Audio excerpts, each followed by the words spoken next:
एक बार की बात है, एक सर क्लास में पढ़ा रहे थे। वह सभी स्टूडेंट से कोई ना कोई सवाल पूछ रहे थे। तभी उन्होंने देखा कि क्लास में एक बच्चा बहुत ही उदास बैठा हुआ था, मानो उसके साथ बहुत बुरा हुआ हो। सर ने भी उस बच्चे को कुछ नहीं पूछा और ना ही कुछ कहा, लेकिन 4-5 दिन तक ऐसा ही चलता रहा। तभी सर ने उस बच्चे के पास जाकर उससे पूछा कि बेटा, तुम इतने उदास क्यों बैठे रहते हो? दूसरे बच्चों की तरह तुम एंजॉय क्यों नहीं करते और किसी भी सवाल का जवाब भी नहीं देते हो? उस लड़के ने सर से कहा कि सर, मेरे अतीत में मेरे साथ बहुत बुरा हो गया था। इसी वजह से मेरा किसी भी चीज़ में अब मन नहीं लगता है। मैं कुछ भी कर लूँ, दूसरे बच्चों की तरह खुश नहीं रह पाता हूँ। सर ने उस बच्चे की बात को पूरा सुना और अगले दिन वो सर अपने बैग में शिकंजी बनाने का सारा सामान लेकर आए और सारे बच्चे जब उस क्लास से चले जाते हैं, उसके बाद सर उस बच्चे के पास शिकंजी बनाने का वह सामान लेकर गए और उस सामान से उन्होंने उस लड़के को एक गिलास शिकंजी बनाकर दिया। लड़के को लगा कि सर यह सब कुछ मुझे खुश करने के लिए कर रहे हैं। सर ने लड़के की तरफ शिकंजी का गिलास बढ़ाया और उसे पीने के लिए कहा। लड़के ने जैसे ही शिकंजी का एक जिप लिया तो उसे उस शिकंजी में नमक ज़्यादा लगा। उसने सर से कहा कि सर, इस शिकंजी में नमक बहुत ज़्यादा है।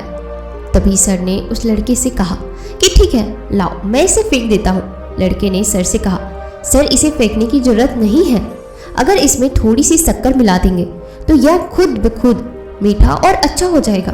तभी सर ने उस लड़की की तरफ मुस्कुराते हुए देखा और कहा, यही सेम चीज़ मैं तुम्हें आज इस शिकंजी के जरिए समझाने आया था। हमारी ज़िंदगी भी बिल्कुल इस शिकंजी की तरह है और हमारे पास्ट में जो बुरी और दुखद चीज़ें हमारे साथ हुई है वह इस शिकंजी में मिले नमक की तरह है। जब हमारे पास्ट में कुछ बहुत ज़्यादा बुरा हुआ हो जिसकी वजह से हमारी ज़िंदगी बिल्कुल कड़वी हो जाती है, तब हमें उसमें कुछ अच्छे पल ऐड करने की ज़रूरत होती है। जिस तरह से शिकंजी में नमक ज़्यादा हो गया था लेकिन उसमें शक्कर मिलाने के बाद वह मीठा हो गया, उसी तरह हमें भी हमारे बीते हुए कल को भूलकर उसमें खुशी ऐड करनी चाहिए ताकि हमारी बुरी यादें हमारी अच्छी यादों से ज़्यादा हो जाए और हमारी ज़िंदगी फिर से मीठी और खुश हो जाए। जो पास्ट में हो गया वो हो गया, उसकी वजह से आज उदास मत रहो, क्योंकि हमारा आज भी आगे चलकर कल में बदल जाएगा और हम फिर से उस कल की वजह से उदास रहने लगेंगे।